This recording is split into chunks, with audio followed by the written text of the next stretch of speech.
Primero que todo, quiero agradecer la invitación a este foro, a este Parlamento abierto por la reforma eléctrica, pues si bien es cierto que se esperan opiniones técnicas o de expertos en la materia, es importante recordar que nuestro tipo de gobierno es el de una democracia representativa. ¿A qué me refiero con esto? Nosotros gobernamos a través de nuestros representantes. Eso se trata. Y muchas veces el político olvida esta parte tan importante de la democracia, gobernar de la mano del pueblo. Lamento profundamente, como bien mencionaron quienes me antecedieron en la palabra, que no estén presentes en este foro comunicólogos que en sus redes sociales han cuestionado y criticado la propuesta de reforma eléctrica. Algunos de ellos son incluso cabilderos de empresas privadas. Y el hecho de que no se presenten aquí a defender lo que expresan al amparo de sus redes sociales es una gran forma de comunicar quiénes son y qué defienden realmente. Dicho eso, escuchar a sus representados y a quienes muchas veces sirven de intermediarios, como en este caso lo somos algunos de los que estamos aquí presentes, permite tener una perspectiva general de las necesidades reales. Y hago un énfasis muy particular ahí, reales, de los ciudadanos que votaron y para quienes se supone ustedes legislan. Históricamente, los políticos nos han alejado de las decisiones que se toman en este recinto, nos hemos limitado a votar eligiendo al menos peor, o hemos preferido abstenernos de votar, pues pensamos que todos son iguales. Hoy tienen la oportunidad de demostrar que no es así.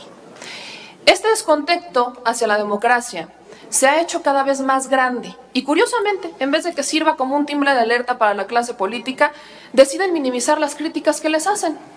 Personalmente, conozco la vida interna de los partidos políticos. No me dejarán mentir que lamentablemente la vida interna de los partidos políticos, la naturaleza del político convencional es la de mentir.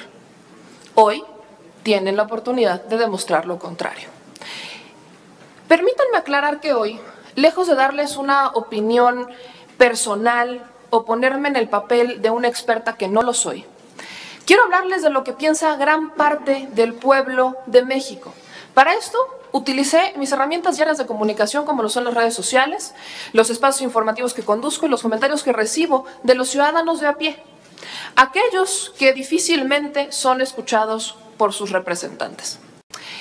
Era 2013, cuando después de varios intentos políticos, siendo claros desde la administración del expresidente Felipe Calderón, quien trabajó para una de estas empresas energéticas, y que esta empresa decidió no participar en el debate, por cierto, se logró consolidar una reforma que no tomó en cuenta al pueblo de México. Jamás se dieron este tipo de foros, nunca se le consultó al ciudadano y al contrario, se le manipuló con campañas millonarias en medios de comunicación, mismos que se negaron a debatir el día de hoy. Estas campañas les prometían bajar los precios de la luz, eso nunca pasó. La reforma del 2013 fue un verdadero fracaso y hay que entenderlo de esa manera. No hay manera de entenderlo de forma distinta.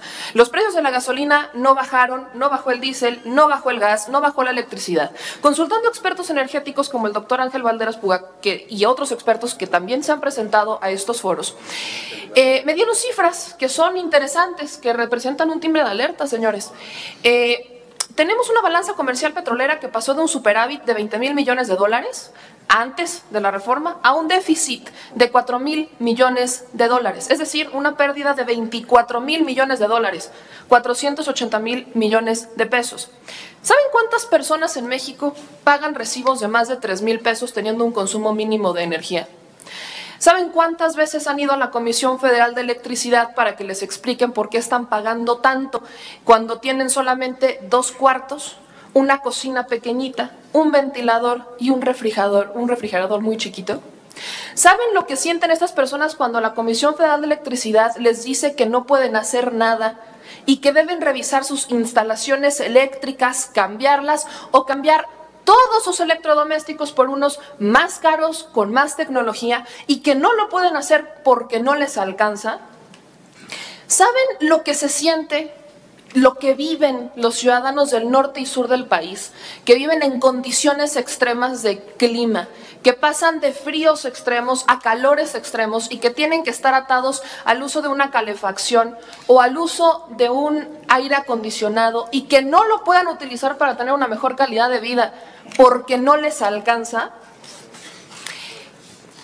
Denuncias como estas me llegan a diario Y son personas a las que sus representantes en el 2013, y déjenme decirlo con toda claridad, les vieron la cara. Gastaron millones de pesos del erario para mentirles, para que al final de la administración, y hay que recordarlo muy bien, el entonces secretario de Energía, Pedro Joaquín Caldwell, reconociera que la reforma energética nunca estuvo destinada a bajar el recibo de la luz y que incluso los pobres no comían gasolina. ¿Quién de ustedes va a responder por estos daños? ¿Cuándo se han puesto en el lugar de estos ciudadanos y no en el de las empresas que buscan tener el control de este sector estratégico del país? Entender que la electricidad es una necesidad y un derecho humano debería de ser lo más importante en estos foros, pues la electricidad no es un bien que se deba comerciar como se hace la ropa o los muebles, como ayer sugería uno de los legisladores del Partido Acción Nacional. Sin electricidad se está fuera del desarrollo, porque ni negocios ni industrias se instalan en lugares donde no hay electricidad y lamentablemente a lo largo de este Parlamento hemos visto pasar cabilderos de empresas extranjeras, ni siquiera mexicanas, que están muy lejos de preocuparse por la electricidad como un derecho humano y se enfocan más por la electricidad como un bien comercial. Y ese es el gran debate, señores. Saber quién es quién en la defensa del interés superior del ciudadano. Cuando vemos a un pueblo que participa activamente en las decisiones de su país, tenemos a dos grupos de políticos, los que celebran la participación y los que minimizan al pueblo. Lejos de que lo segundo nos parezca indignante, sobre todo cuando recordamos el modelo democrático en el que vivimos, exhiben una realidad que hoy más que nunca sale a la luz y es a quién representan realmente a nuestros políticos. Si somos honestos, los políticos que enaltecen la participación del pueblo son más cercanos al origen real de la política, que es el servicio. Pero el que se indigna cuando el pueblo opina representa el interés corporativo de grupo. El interés corporativo se compone del 1% de la población mexicana, que es capaz de generar riqueza, de sus familiares y empresas extranjeras que se hacen de aliados nacionales para extraer nuestros recursos y llevarse todas las utilidades de sus países de origen. Si bien todos aquí tienen derecho a estar representados, resulta bastante ilógico que en un país de prácticamente 129 millones de mexicanos, en donde al menos el 40% de ellos son pobres, se tomen decisiones basadas en lo que quiere el 1% de la población mexicana. Si estas empresas se resisten a pagar impuestos, ¿no? Estas empresas extranjeras se resisten a pagar impuestos, ¿cómo pretenden decirles que se preocupen por poner precios justos? ¿Cómo pretenden decirles que lleguen a las comunidades más alejadas, esas que todavía no cuentan con servicios básicos, o que den un servicio de calidad pensando en las necesidades de la gente, en la realidad de este país?